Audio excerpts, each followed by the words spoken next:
Autori thot, dije të mëshiroft Allahu i lartësuar se çdo musliman dhe çdo muslimane e ka për detyrë t'i mësoj këto 3 gjëra dhe të punoj me to. E para, fakti që Allahu i lartësuar na ka krijuar, na ka furnizuar, nuk na ka lënë kot pa qëllim, pa përgjegjësi. Por ai na ka dërguar të dërguar. Kush i bindet të dërguarit do të hyjë në xhenet, dhe kush e kundërshton të dërguarin do të shkojë në zjarrin e xhehenemit. Allahu i lartësuar është krijuesi ynë. Për këtë çështje dëshmojnë argumentet logjike, argumentet fetare, logjika e pastër, por dhe argumente shqisore. Po e filloj me argumentet fetare. Allahu subhanahu wa ta'ala thot, وَلَقَدْ خَلَقْنَاكُمْ ثُمَّ صَوَّرْنَاكُمْ. Ne ju kemi krijuar dhe ju kemi dhënë formë. Po ashtu Allahu i lartësuar thot, لَقَدْ خَلَقْنَا الْإِنسَانَ فِي أَحْسَنِ تَقْوِيمٍ. Ne e kemi krijuar njeriu në formën më të bukur. هو الذي خلقكم من طين ثم قضى أجلا. Allahu i lartësuar është ai i cili ju krijoi juve prej balte. Njeriu para Ademi alayhis salam është krijuar prej dheri. Dheri u bë balti përzierë me ujë. Balta u la derisa u bë argjile. E zezë, e ndotur. Min hama'in masnun. Salsal, argjile, të cilës nëse do ta trokasësh i dëgjohet zhurmë. Allahu i lartësuar i dha formë njeriu dhe e la ashtu për një farë kohë Ademin alayhis salam, ai sa dëshiroi ai. E krijoi me brendi, domethënë bosh për brenda. Më pas Allahu i lartësuar i dha shpirt. Kështu është krijuar njeriu i parë, ndërsa gruan, Havan, nënën e njerëzisë, Allahu i lartësuar krijoi nga brinja e Ademit, siç thot profeti sallallahu alajhi wasallam në një hadith të vërtetë. Argumenti logjik. Krijesat e kanë një krijues. Njeriu ose ka krijuar vetveten, ose është krijuar pa krijues. Të dyja këto nuk janë të mundshme. Kështu që mundësia e vetme është që njeriu ka një krijues, dhe ai është Allahu i lartësuar. Ti bëj pyetje njeriu vetes. Kam krijuar veten? Jo. Jam krijuar pa një krijues nga asgjëja, dhe kjo s'është e mundur. Atëherë del vetëm një përgjigje, kam një krijues. Jubair ibn Mut'im radhiyallahu anhu, sikur se shënon Buhariu në Sahihun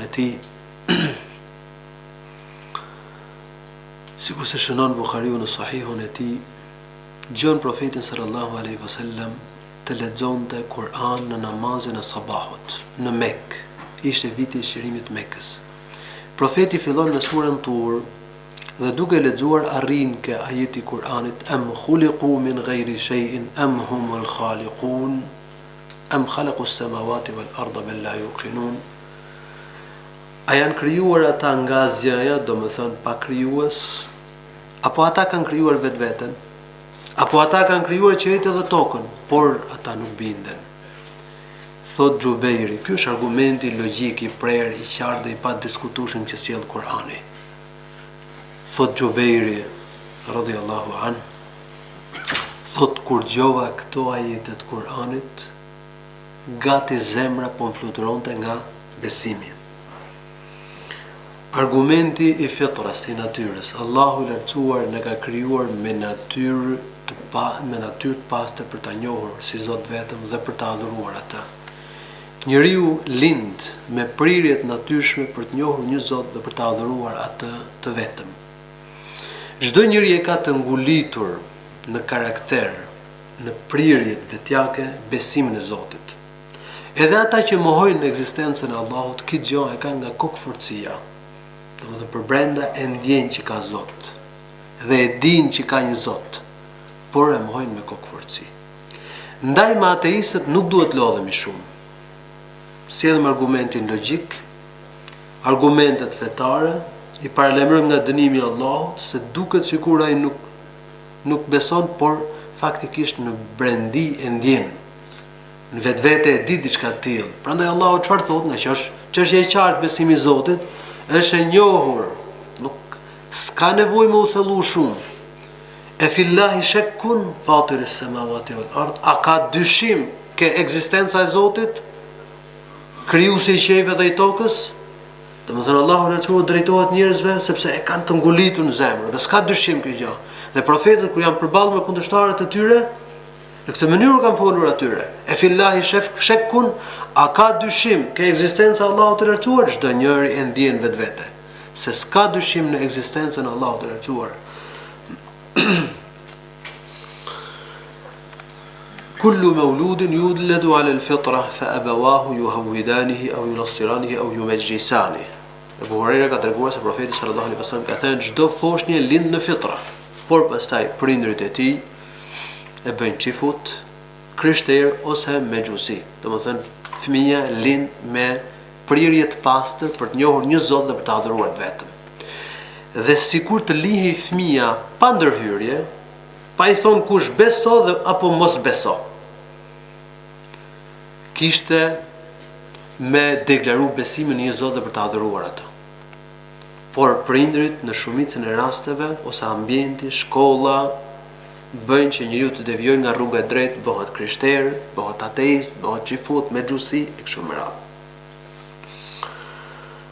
Argumentet shqisore, lutjet që Allahu i lartësuar pranon njerëzve në nevojë. Sa njerëz në nevojë janë lutur Allahut të lartësuar dhe Allahu i lartësuar e ka pranuar lutjen. Dikush ka pas mundje që mjekët i ka thonë është e pashërukshme, mos u lodh kot. Është kput dhe është drejtuar Allahut të lartësuar. Ka bë lutje Allahut dhe Allahu subhanahu wa taala e ka shëruar. Rastet e tilla janë të shumta. Kudo njerëzit ngjojnë raste të tilla se Allahu i lartësuar u jep shenja njerëzve për ekzistencën e tij. Shenja të ndryshme të lloj-llojshme, shenja që nuk numërohen dhe në çdo fis, në çdo lagje, në çdo qytet, në çdo vend po të pyesësh ka në rast po i thanë mjekët nuk shërohet, po bëri lutje shëroi Allahu. Dikush ka qenë duke u mbytur, i lut Allahut, madje ka pas ateist që kanë qenë rrezik, momente nevoje, janë drejtuar Allahut, Allahu i lartësuar i ka shpëtuar. Këto janë shenja amma yujibu al-muttarra idha da'a wa yakshifu as-su'. Kush është ai që ja pranon lutjen nevojtarit kur i lutet dhe që e largon të keqen? Ai është Allahu. Argument për ekzistencën e Zotit dhe argument se vetëm ai meriton adhurimin dhe askush tjetër përveç tij, përderisa ai pranon lutjen nevojtarit, ai meriton adhurimin dhe asgjë tjetër përveç tij. Argument tjetër shqisor, do të thotë që njeriu e kap me shqisa. Janë mrekullitë e profetëve. Ibrahim alayhis salam nuk e dogje zjarri. Për Musa alayhis salam hodhi shkopin dhe u kthyer në gjarpër gjigant dhe ato që kishin bën magjistarët, shkopit dhe litarët që magjistarët me marifet kishin bërë të lëviznin dhe njerëzve u dukeshin si gjarpëri dhe janë mbathën, gjarpëri i përpiu gjithë, i gëlltiti dhe magjistarët u gjinzuan, e pranuan vërtetën dhe i ranë sejdë Allahut të lartësuar. Në kohën e Musait, njerëzit ishin dhënë fort mas magjisë. Magjistarët çfarë dinë, siç kanë treguar komentuesit e Kuranit, dinin marifete, stile, hile, vetit e lëndëve, domethënë kimi, biologji, këto lloj muhabete që janë kohën tonë, po ata dinë sipas nivelit të kohës tyre. Dhe këto i përdorin shumë mirë me marifet dhe ishin mjeshtra për të mashtruar njerëzit. Në fakt nuk ndryshoni realitetin e gjërave. فإذا حبالهم وعصيهم يخيل إليه من سحرهم أنها تسعى duke në imagjinatën e njerëzve në sytë e tyre sikur ato lëviznin dhe janë mbathën nga frika, por në fakt nuk ndryshon realitetin, thjesht dinin sa marifete. Në kohën tonë Magjistarët për kohën tonë janë shkencëtarët ateist, materialist. Njohin marifete, hile dhe stile që nuk i njeh masa e njerëzve. Thot, ne kemi kërkuar shtrecat e tokës. Ne njohim cirat e trupit njeriut. Ne njohim ligjet e gjithësisë. Është kështu, është ashtu, fusin teori të rrejshme për të mashtruar njerëzit. Domethënë marifete shejtanie, djallëzore të tipit marifeteve që kanë pas magjistarët në kohën e Musait alayhi salatu wassalam. Si përballemi me ta? Si shkopi Musait alayhi salatu wassalam. Ekzistenca e Allahut është e qartë. Çdo teori që bie ndesh me këtë fakt është mashtrim. Është më e qartë se sa dielli në mesditës. S'ka mundësi që njeriu të krijohej rastësisht. Gjithësia të bëhet rastësisht. Pra mrekullitë e profetëve. Profeti ynë sallallahu alaihi wasallam ka patur më shumë se një mrekulli, si shtimi i ushqimit, shtimi i ujit në disa raste, pranimi i lutjeve, fitoret e për një pasnjëshme që i ka dhënë Allahu i lartësuar, mbrojtje që i ka dhënë Allahu, lajmet që ka dhënë profetit dhe janë përmbushur ashtu siç ka thënë ai, mrekullitë shkencore të Kur'anit. Në këtë kontekst njerëzit njohin dhe kerametet. Kerametet, gjendjet e jashtëzakonshme që shfaqen që Allahu a jep si dhuratë, si mirësi besimtarëve të mirë që ndjekin rrugën e profetit, nuk flasim për fallxhor, magjistarët e gjendjet e tyre. Flasim për besimtarët e mirë që ndjekin sunetin e Muhamedit alayhi wasallam. Janë shenjë mbi besnikrinë e Muhamedit alayhi wasallam. Sepse u jep Allahu lartësuar atyre kerametet, sepse ata janë besimtarë të mirë, ndjekin rrugën e profetit sallallahu alaihi wasallam. Kjo nuk do të thotë se këta që kanë keramete janë më të mirë se të tjerë, kjo është çështje tjetër, nuk është koha për të folur për këtë pjesë me fjalë. Por ato janë shenjë mbi ekzistencën e Allahut. Dikush sheh një ëndër dhe i del siç e ka pa. Kjo është argument që ekziston shpirti. Dhe ekziston ai që ka krijuar shpirtrat dhe ai që ka paracaktuar gjërat. Allahu natyra ka vënë si shenjë ëndrat që dalin siç e ka pa njeriu mbi ekzistencën e shpirtit. Dhe këto ekzistojnë kudo. Tjetër, dikush ka qenë vështirësi, mundim, e ka shpëtuar Allahu në mënyrë të jashtëzakonshme, e ka shëruar në mënyrë të jashtëzakonshme, i ka dhënë ndihmë në mënyrë të jashtëzakonshme.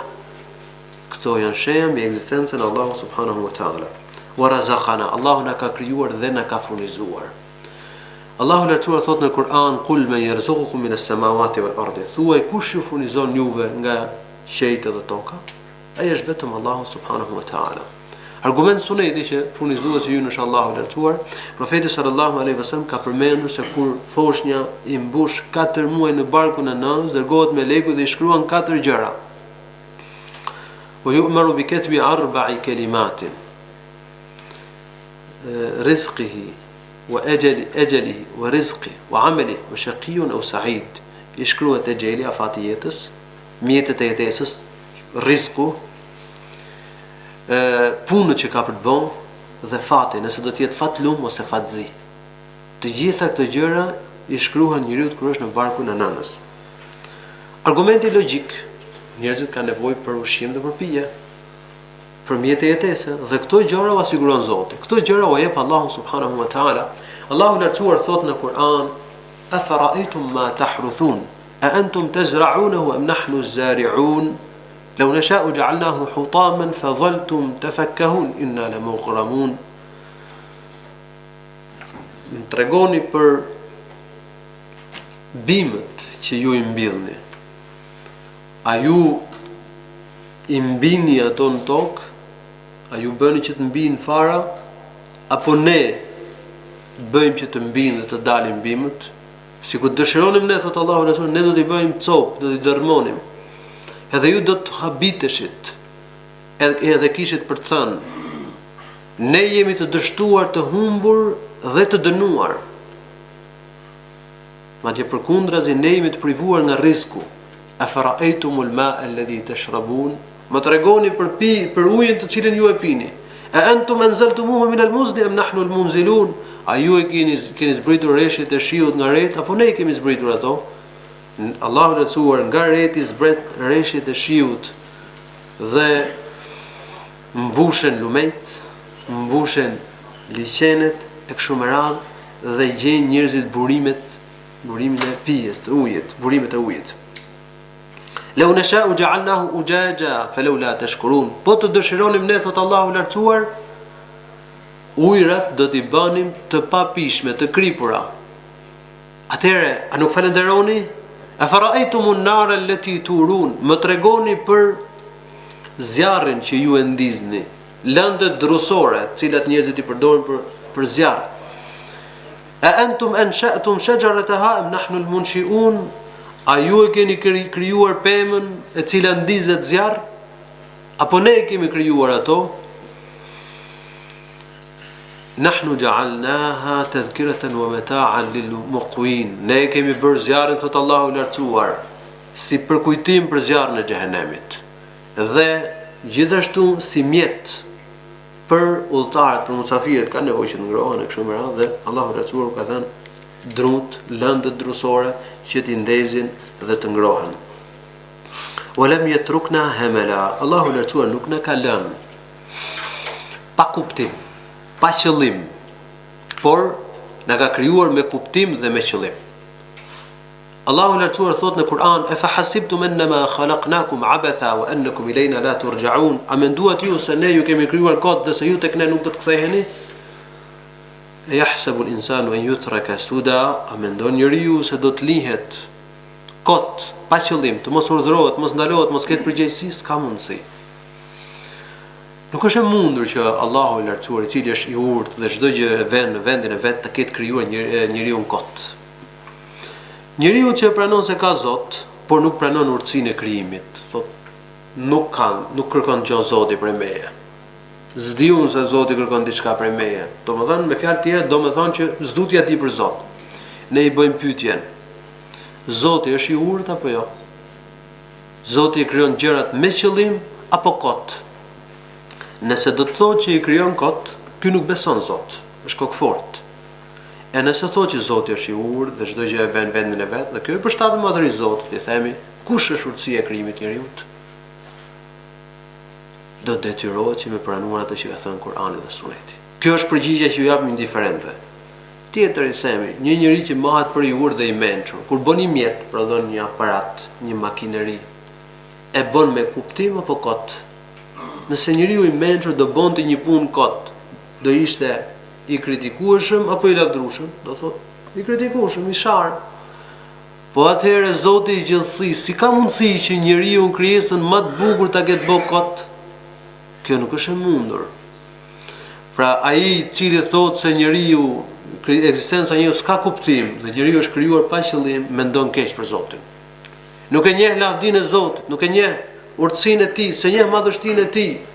Si i përshtatet krijuesit të gjithësisë që krijesën më të bukur ta ketë kriju pa qëllim dhe kot?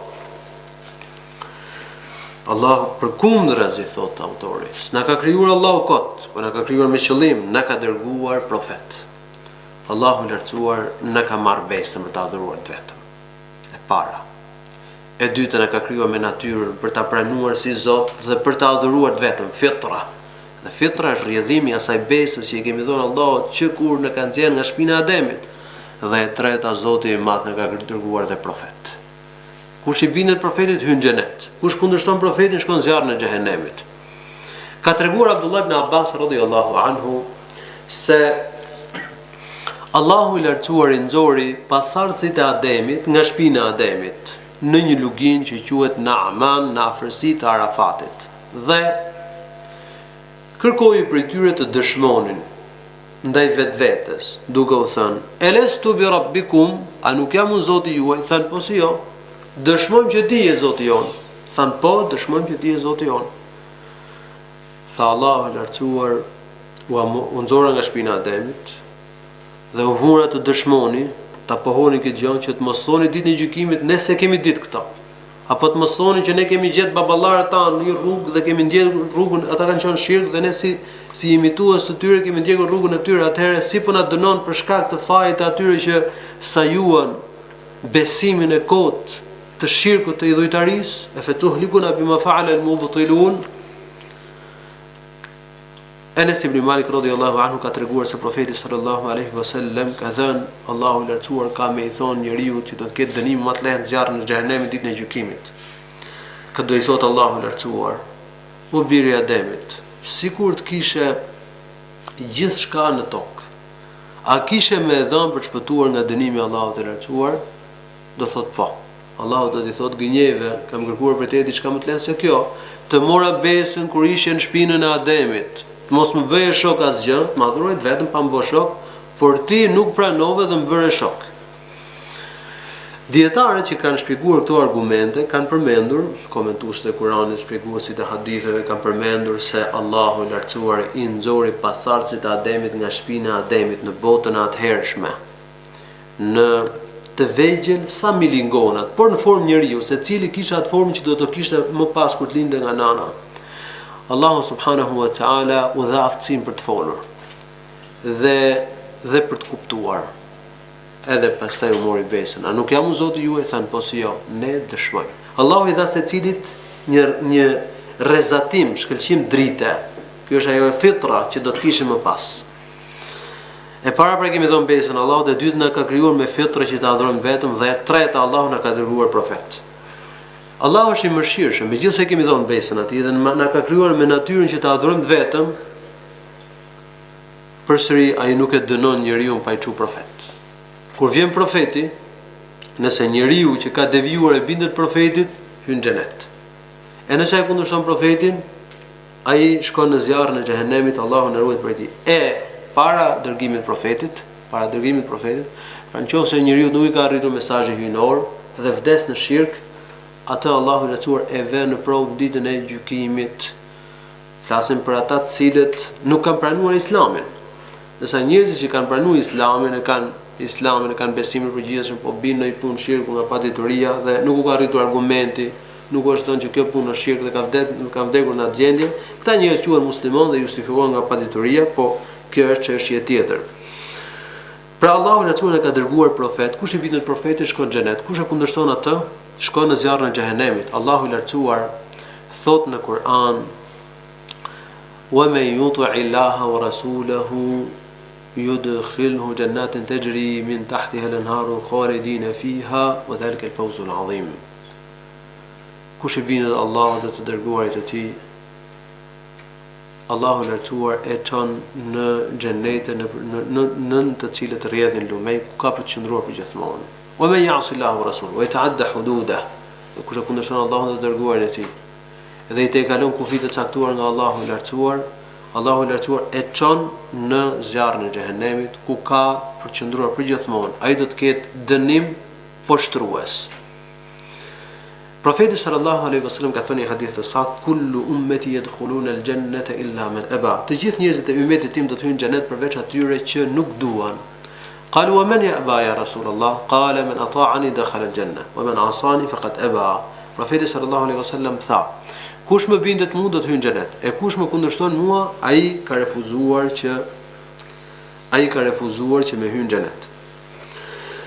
Argumenti për këtë që u tha se Allahu i lartësuar na ka dërguar profet, është fjalë Allahu të lartësuar, dhe kush i bindet profetit shpëton, e kush e kundërshton atë hyn në xhehenem, është fjalë Allahu të lartësuar: "Inna arsalna ilaykum rasulan shahidan alaykum." Ne ju kemi dërguar një të dërguar, që është profeti Muhammed sallallahu alaihi wasallam, si dëshmitar ndaj jush.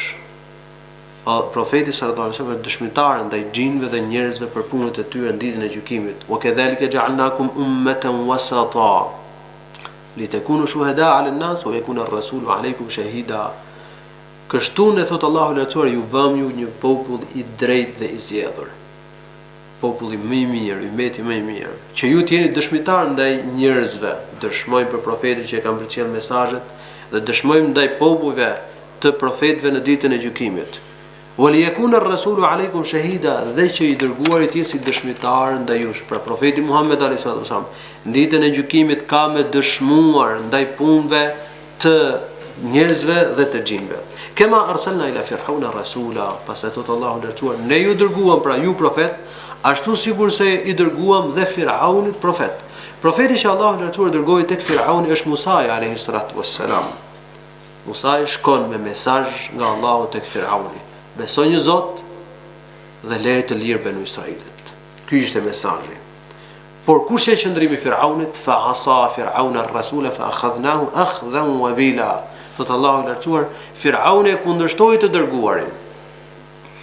Dhe ne, thot Allahu i lartësuar, i dham atij një dënim shkatrues të rënd të ashpër.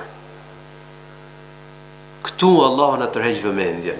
Mos kundërshtoni profetin siç e kundërshtoi me kokforci dhe kryenerësi Firauni, se kush e kundërshton profetin ashtu, ka me pësuar siç psoi Firauni paria dhe ushtria e tij. Kush je dënimi që Allahu lartësuar ta Firaunit në këtë dynjë e mbyti në det. Në varr i paraqiten dënimit mëngjes dhe mbrëmje. Ndërsa në ditën e gjykimit do të hyjnë në një dënim dhe më të fortë. النار يعرضون عليها غدوا وعشيا ويوم تقوم الساعة ادخلوا آل فرعون أشد العذاب. Çështja e parë për Allahu na ka krijuar, na ka furnizuar, na ka lënë kot, na ka dërguar profet, kush i binde të hyjë në xhenet e kush e kundërshton atë hyn në zjarrin e xhehenemit. Çështja e dytë që duhet ta dimë thot autori është fakti en Allah la yarda an yushraka ma'ahu ahadun fi ibadatihi. Allahu nuk pëlqen që ndonjëri t'i bëj shok atij në adhurim. Nuk e pëlqen Allahu lartësuar që me i bër shok diçka apo dikë në adhurim. Qoftë ky që i bën shok Allahut të lartësuar ndonjë melek i afruar tek Zoti apo ndonjë nebi lajmëtar që Allahu lartësuar e ka dërguar tek njerëzit. Allahu nuk pëlqen shirkun. Wala yarda li ibadihi al-kufr. Thot Allahu lartësuar nuk e pëlqen kufrin për robërit e tij. Çdo gjë ndodh me caktimin e Zotit, po Allahu nuk i pëlqen të këqijat. Allahu nuk e pëlqen kufrin, nuk e pëlqen shirkun. Zoti i Madh pra nuk pëlqen që njeriu atij t'i bëj shirk. Zoti i Madh është i vetmi që meriton të adhurohet. Askush tjetër përveç tij. S'ka gjë që meriton të adhurohet në vend të Allahut subhanahu wa ta'ala. Qoftë melek, qoftë i dërguar, dhe çfarë do lloj gjëje tjetër. Ai që meriton adhurimin është vetëm Allahu subhanahu wa ta'ala, krijuesi i gjithësisë. Profeti sallallahu alaihi wasallam në një hadith në ka thënë: "Wa yarda lakum thalath." Allahu lartësuar pëlqen 3 gjëra: "An ta'buduhu wa la tushriku bihi shay'a." Ta adhuroni të vetëm dhe të mos i bëni shok asgjë. "Wa an ta'tasimu bihablillahi jami'an wa la tafarraqu." Të kapini të gjithë përitarin e Allahut dhe të mos përçaheni. "Wa an tunasihu man wallahu Allahu amrahu alaykum." Dhe të jeni të çiltër dhe ta këshilloni me sinqeritet atë njeri që Allahu lartësuar ka bërë përgjithës dhe drejtues të tyre. E para, Allahu lartësuar pra pëlqen që ta adhuroni vetëm e të mos i bëni shok atij asgjë. Shirku vëllezër është një krim i madh. Është një gjuna shumë i madh. Allahu lartësuar nuk e fal shirkun.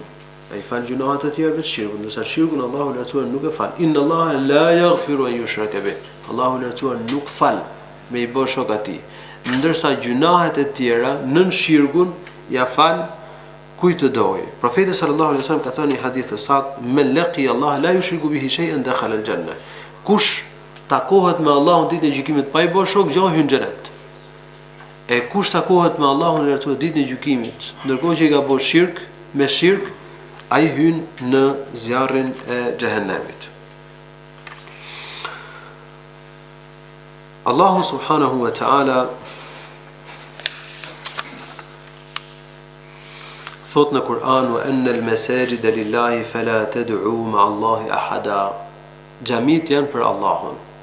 Ndaj mos lutni askënd tjetër bashkë me Allahun subhanahu wa ta'ala. Xhamit janë faltorët ku ne i bijmë sejdë Allahut, ku bëjmë ibadet për Allahun lartësuar. Thot Allahu, xhamit janë për Allahun. Ndaj mos i bëni shok në lutje, në adhurim, dhe një nga adhurim është dhe lutja Allahut të lartësuar asgjë. Çështja e tretë që duhet ta di çdo musliman dhe muslimane është fakti se njeriu që është bindur të dërguarit të Allahut Muhamedi sallallahu alaihi wasallam, që e ka njësuar Allahu subhanahu wa taala, duhet që të mos tregoj dashamirësi për ata që kundërshtojnë Allahun dhe të dërguarin e tij. Njerëzit ndahen në miqtë e Allahut dhe armiqtë e tij. Partia e Allahut dhe partia e shejtanit. Pala e Allahut, partia e Allahut e lartësuar, ata që besojnë në Allahun dhe në ditën e gjykimit, nuk tregojnë dashamirësi për ata që janë kundërvend Zotit. Për ata që mohojnë Allahun, për ata që mohojnë fenë e Zotit, për ata që i bëjnë shok Allahut subhanahu wa taala. Pra muslimani nuk tregon dashamirësi për armiqtë e fesë islame. Armiqtë e Allahut dhe dërguarit e tij, kundërshtarët e Allahut dhe dërguarit e tij, qofshin këta dhe njerëzit më të afërm. Dhe argument për këtë është fjala e Allahut e lartësuar në Kur'an: la tajidu qauman yu'minuna billahi wal yawmil akhir yuwadduna man hadda Allah wa rasulahu walau kanu aba'ahum aw abna'ahum aw ikhwanahum aw 'ashiratahum.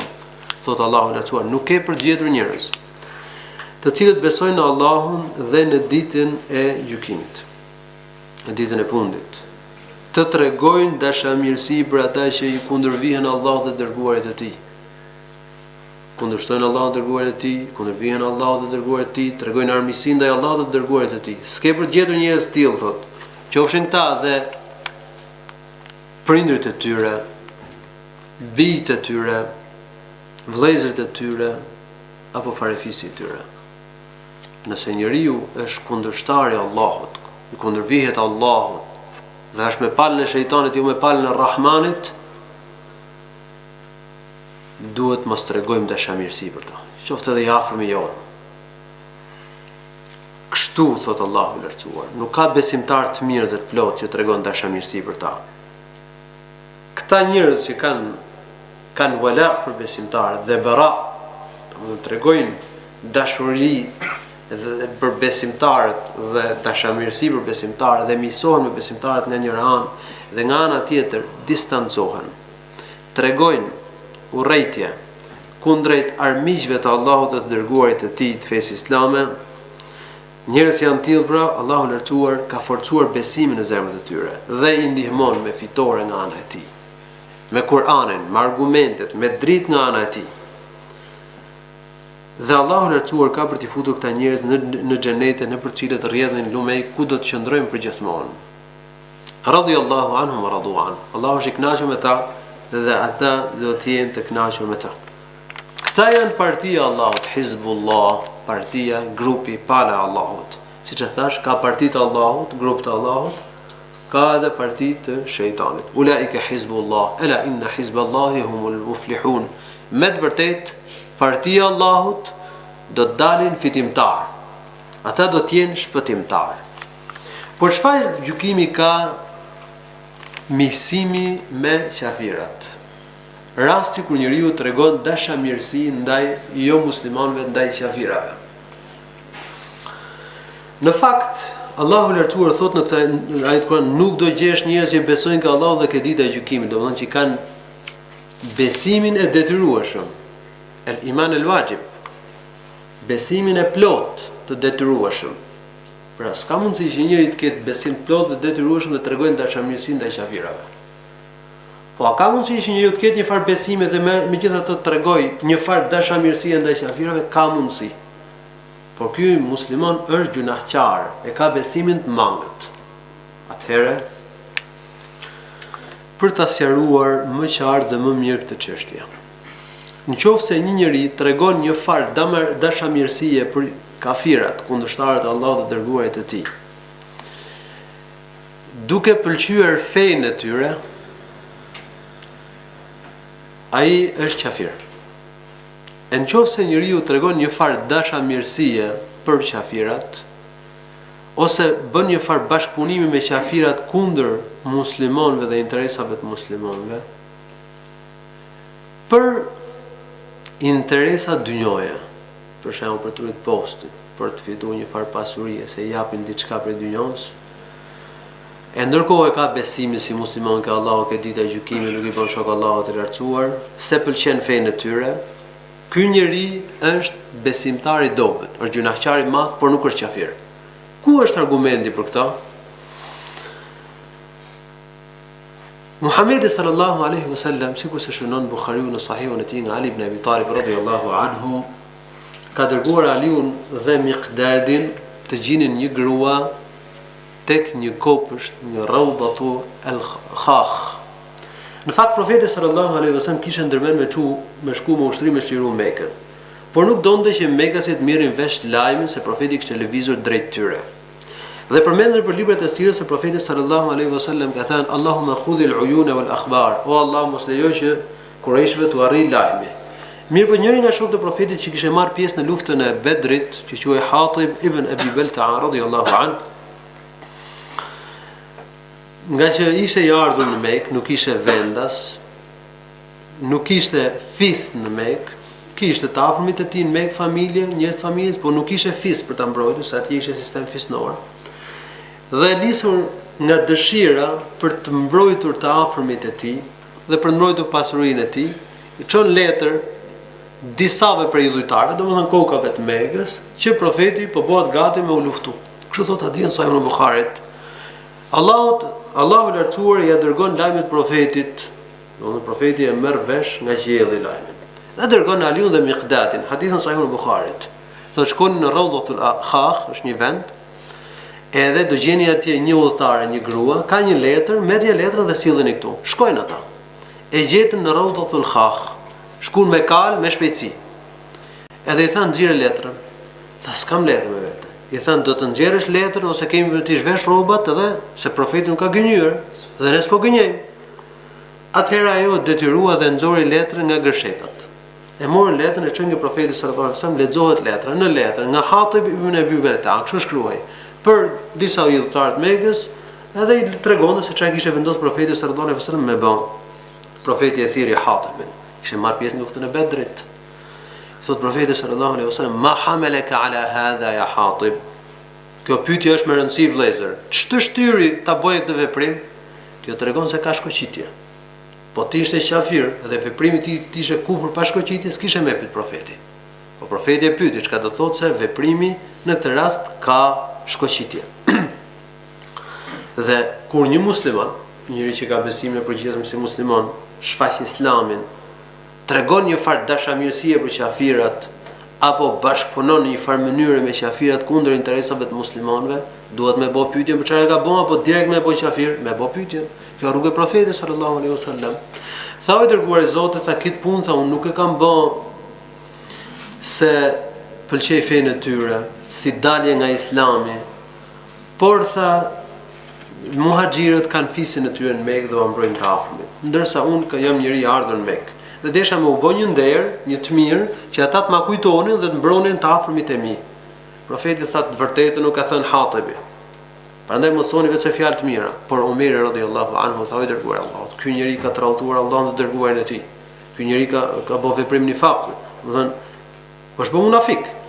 Prandaj thot më jep leje që ta heq qafet. Profeti sallallahu alaihi wasallam i thot: "Wa ma adraka ya Umar. لعل الله اطلع على أهل بدر فقال اعملوا ما شئتم فقد غفرت لكم." Ku e diti Omar, mbas Allahu i ka vështruar ata që morën pjesë në luftën e Bedrit dhe u ka thënë bëni çfarë të dëshironi se Allahu u ka falur juve gjunahet. Profeti e quajti gjunah veprimin e tij. Një. E dyta, profeti ka përmendur se e mirën e për pjesëmarrjes në Bedr e ka fshirë gjunahun e tij. Apo jo? Tani lind pyetja, nëse veprimi i tij do ishte kufër i madh, sikur se thon ca njerëz, a ka mundësi që puna e mirë ta fshijë kufrin? S'ka mundësi. Kështu që veprimi i tij ka qenë vetë se gjuna. Dhe prandaj Imam Shafi'i, që është një faqih i madh i umetit ton, ka thënë që kjo çështje ka shkoqitje. Nëse njeriu e bën, domethënë për interes dynjore, jo duke pëlqyer fenë e qafirave, bën gjuna të madh, por nuk del nga feja. Të njëjtën shpjegim ka bërë dhe Ibn Taymija dhe Ibn al-Qayyim, e këta janë faqihat e mëdhej të ummetit tonë. Dhe për shkak të Hatibit, Allahu lartësuar ka shpallur ajetin e Kuranit: "Ya ayyuhalladhina amanu la tattakhidhu aduwwi wa aduwwakum awliya'a tulquna ilayhim bil mawadda." O besimtar, mos i bëni armikun tim dhe armikun tuaj miq. Allahu lartësuar pra u është drejtuar si besimtar. Hatibit i është drejtuar si besimtar. Shka do thotë se ma të veprim Hatibi nuk doli nga feja dhe veprimi i tij nuk ishte kufër. Mëtej autori thotë dije të drejtoft Allahu nga e mara, të drejtoft Allahu lartësuar drejt bindjes dhe respektit ndaj tij. Se el Hanifiyya millete Ibrahim, se el hanifia, rruga fetare e Ibrahimit. Ç'është el hanifia? Hanif, hunefa, e kemi dëgjuar këtë fjalë. Hanif do më thënë me qan i mjanuar, i distancuar nga shirku dhe fetë e kota dhe i përqendruar në fenë e drejtë dhe të pastër në tauhid. Ibrahim a.s. është baba i profetëve, është imamul hunefa, prisi i njerëzve të pastër që adhurojnë Allahun e lartësuar një vetëm dhe nuk i bëjnë shok Allahut të lartësuar. Allahu i lartësuar e ka urdhëruar profetin sallallahu alaihi wasallam në Kur'an që me ndjek rrugën e pastër el hanifia, në cilën ka qenë Ibrahim alayhi wasallam, thumma auhayna ilayka an tattabi' millata Ibrahima hanifa. E pas kësaj thot Allahu i lartësuar në Kur'an, ne të frymëzuam ty për të ndjekur rrugën fetare të pastër dhe të drejtë larg shirkut, në cilën ka qenë Ibrahimi alayhi salatu wassalam, i cili nuk ka qenë prej idhujtarëve.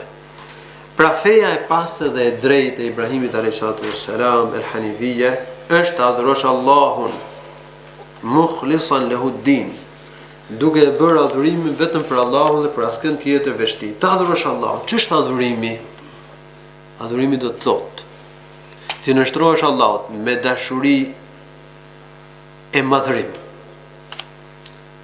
në zbatim të detyrave fetare dhe largimin nga haramet, në përputhje me ligjet, mësimet që kanë sjellë profetët e Allahut të lartësuar. Kjo në një kuptim më të përgjithshëm.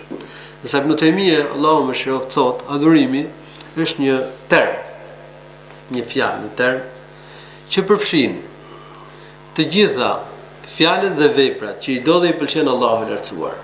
Përfshin bindjet, besimin ke Allahu, ke melajket, ke librat, ke të dërguarit. Kjo është bindja në zemër. Njohja, bindja që kemi në zemër, pranimi me zemër. Përfshin pohimin me gojë, pohim shahadetin me gojë. La ilaha illallah Muhammadur Rasulullah. Përfshin adhurimi gjithashtu. Dhe ato që quhen punë të zemrës apo ndjenja shpirtërore, si dashuria për Allahun, frika për Zotit, shpresa për të mirat e Allahut, mbështetja ka Allahu, përfshin dhe punët e gjymtyrëve, dhe gjithë keni parasysh si namazi, zeqati, urdhërim e tjerë. Të adhurosh Allahun, feja e drejtë dhe e pastër Ibrahimit alayhi salatu wassalam. Rruga fetare Ibrahimit alayhi salatu wassalam është të adhurosh Allahun të vetëm, pa i bërë shok Allahut të lartësuar, duke e bërë ibadetin të pastër për Allahun. Ka thënë Allahu i lartësuar në Kur'an, wa ma umiru illa liya'budullaha mukhlisina lahu ad-din hunafa. Ata që janë urdhëruar vetëm që të adhurojnë Allahun e lartësuar, duke e bërë adhurimin të pastër dhe të sinqert për Allahun. Për këtë fakt, për të ndjekur rrugën e pastër të Ibrahimit, për të adhuruar Allahun një vetëm pa i bërë shok, Allahu ka urdhëruar gjithë njerëzit. Gjithë njerëzit me këtë gjojën urdhëruar. Për këtë i ka krijuar Allahu i lartësuar njerëzit. Ashtu siç ka thënë Allahu i lartësuar në Kur'an, wa ma khalaqtul jinna wal insa illa liya'budun. Unë krijova xhinët dhe njerëzit vetëm që të më adhurojnë mua. Se lind pyetja, kush është urtësia e krijimit të njeriu? Adhurimi i Allahut. Të adhurosh Allahun pa i bërë shok atij. Domethënë të adhurosh Allahun pa i bërë shok atij asgjë. Gjëja më e madhe për cilën e ka urdhëruar Allahu është tauhidi. Dhe tauhidi do të thotë të njësosh Allahun subhanahu wa taala në adhurim. Tauhid do të thotë besosh që diçka është një, dhe ta bësh diçka një, ta njësosh diçka. Kjo nga ana gjuhësore. Tauhidi në pikpamjen fetare është besimi se Allahu i lartësuar është një dhe i vetëm në atributet hyjnore, në veprat e tij. Njësimi i Allahut në adhurim, të adhurosh Allahun vetëm pa i bërë shok, domethënë adhurimet janë veprimet e njerëzit, njeriu t'i drejton adhurimet vetëm Allahut, askujt tjetër veç tij. Dhe gjithashtu të mos të besosh se Allahu është një dhe i vetëm në atributet e tij dhe në emrat e tij, në cilësitë dhe në emrat e tij. Tauhidi ka 3 lloje: tauhidi rububia, tauhidi uluhia dhe tauhidul asma wa sifat. Tauhidi rububia, njësimi i Allahut të lartësuar në krijim, në sundim dhe në rregullimin e punëve të gjithësisë. E thënë ndryshe, të beson se Allahu është një në atributet hyjnore. Krijimi është atribut i Zotit. S'ka krijues tjetër veç tij. Është atribut hyjnor. Sundimi është atribut hyjnor, nuk ka sundues tjetër veç Allahut. Rregullimi i punëve të gjithësisë gjithashtu është atribut hyjnor, nuk rregullon punët kush tjetër veç Allahut subhanahu wa taala. Tauhidul uluhiyya, njësimi i Allahut në adhurim. T'ia kushtosh të gjitha adhurimet Allahut subhanahu wa taala dhe askujt tjetër veç tij. Tauhidul asma wa sifat, të adhurosh Allahun një vetëm pa i bërë atij shok.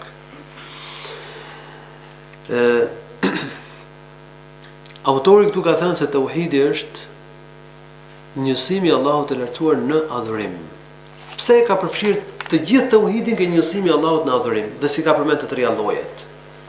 Arsyeja është e para sepse kundërshtia mes profetëve dhe popujve të tyre është ke tauhidi i adhurimit.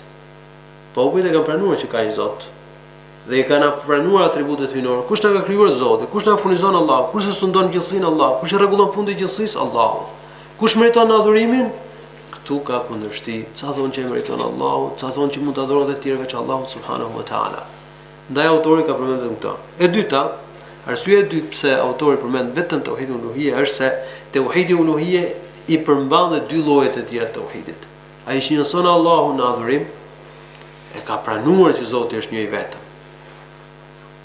Është sunduesi i vetëm, është krijuesi i vetëm, është rregulluesi i punëve të gjithësisë. I pranon atributet, emrat dhe cilësitë e Zotit subhanahu wa taala, sepse pranimi që Zoti është një, që Allahu është Zoti i vetëm dhe krijuesi i vetëm, e shtyn njeriu që më adhurojë një Zot dhe mos më i bë shok Allahu subhanahu wa taala në adhurim. Po cila është gjëja më e madhe që ka ndaluar Allahu? Gjëja më e madhe që ka ndaluar Allahu i lartësuar është shirku. Kjo është gjëja më e madhe që ka ndaluar Allahu subhanahu wa taala. Shirk do të thotë me bortak, me i vën shok diçkaje. Ti bësh shok Allahu do të thonë me i vën ortak Allahu subhanahu wa taala. Kjo është gjëja më e madhe që ka ndaluar Allahu. Kjo është padrejtia më e madhe. Inna shirka la dhulmun adhim. Me të vërtetë shirku është një padrejti e madhe. Shirku është e kundërta e tauhidit. Ndaj shirkun e konstatojmë në të trija llojet e tauhidit. Ka shirk në rububie, kur njeriu atributet hyjnore o vesh krijesave beson se ka krijues tjetër veç Allahut. Mohon Zotin, kjo hyn ke shirku rububie.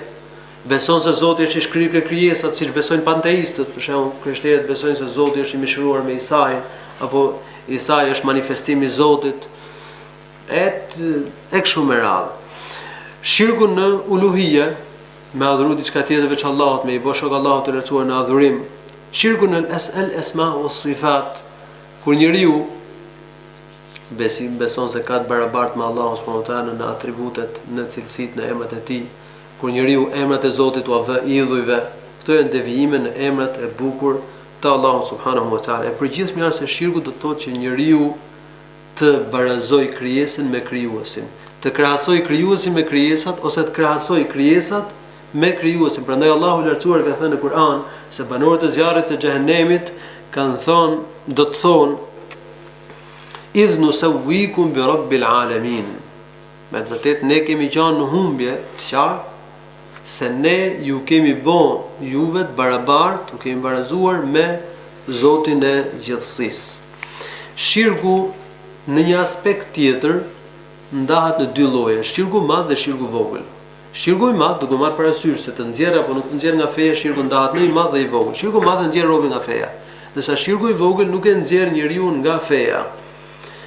Shirku ndahet në i dukshëm dhe i padukshëm. Shirku i dukshëm mund të jetë vepra, mund të jetë thënie. Shirku i padukshëm është si për shembull kur njeriu synon të tjerë veç Allahut të lartësuar me adhurimet që bën. Ka mundësi që të jetë mushrik krejt i dal nga feja, ka mundësi që të jetë të bjerë në sy e fajsi, bën një farë shirku që quhet shirku vogël. Shirku i dukshëm ndahet në shirk në vepra dhe në shirk në thënie. Ka shprehje që janë shirk, dhe ka dhe thënie të cilat janë shirk. Shprehjet mund të jenë shirku i madh, mund të jenë shirku i vogël. Për shembull, betohesh diçka tjetër veç Allahut, shirku i vogël.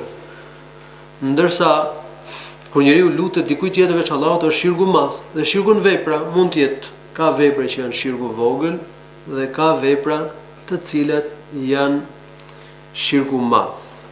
Shirku i madh, siç e tham, është kur njeriu i kushton një adhurim dikujt tjetër veç Allahut subhanahu wa taala.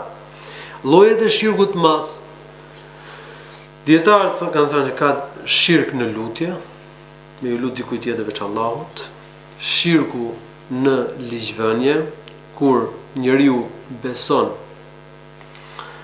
si të lejuar me diçka që e ka ndaluar Allahu i lartësuar, ose beson si të ndaluar diçka që e ka lejuar Allahu i lartësuar, kur njeriu beson se ka të drejtë dikush tjetër veç Allahut të lartësuar të vëj apo të bëj ligje.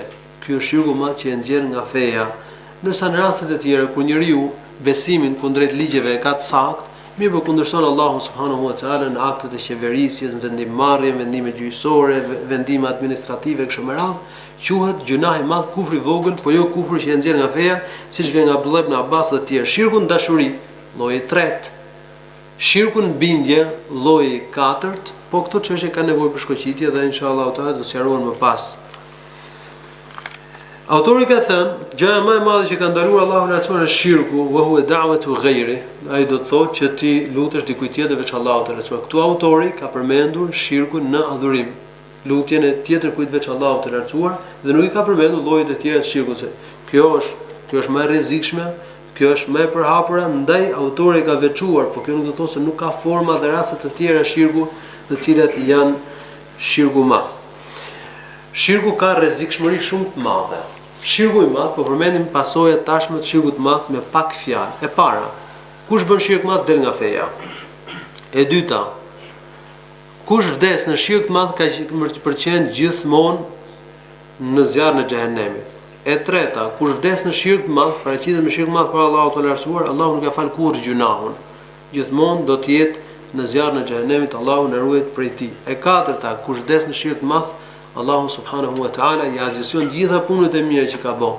S'ka për të fituar gjë për tyre në ditën e gjykimit. Argumenti për sa u tha, thot autori, fjala Allahut të lartësuar, wa'budullaha wa la tushriku bihi shay'a.